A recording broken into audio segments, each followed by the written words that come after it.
Oops! Andito na naman si Uncle Tak. Ngayong araw pala, duty ulit namin kaya dumating na ako ng 4:46 PM. Nilakad ko pala simula metro hanggang sa aking trabaho ay 10 minuto.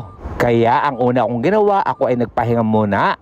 Dahil pamaya-maya sasabak na kami sa aming trabaho. Napakasimple lang naman yung trabaho namin sa labas. Kami ay magsiset up lang pero mamayang gabi ay busy na naman kami. At bumungad nga sa akin itong Christmas tree, napakaganda. Talagang Paskong-Pasko na dito. At nang ako ay nakapagpahinga na, ako ay magtatrabaho na. Pupunasan ko na itong mga lip. Dito kasi dumadaan yung mga pagkain namin. Obligado kasing itong malinis.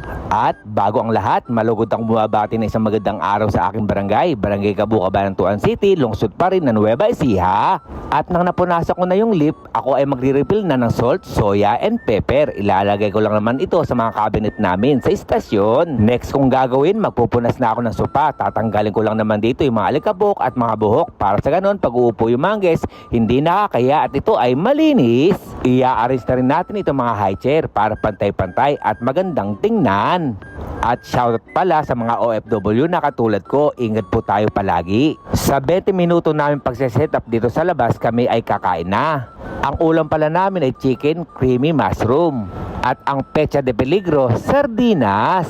Ito nga pala una akong kinuha sapagkat kumain na nga pala ako ng chicken mushroom kaninang maga. Tara muna mga uncle, kain muna tayo. Unang subo para sa inyo. Kasarap talaga ng sardinas. Nilagyan pa pala namin ng salt, pepper, and lemon yan para sa ganun balanse ang lasa. Nagbaon nga rin pala ng itlog at hotdog yung ka-workmate ko. Kaya itong araw na ito, busog na naman yung Uncle Tax nyo. Ito pa naman ang gusto ko sa itlog, malasado, kaya masarap. I-comment nyo naman po dito kung saan umabot ang bidyong ito. Kaya hanggang dito na lang, ito po yung Uncle Tax. Ingat!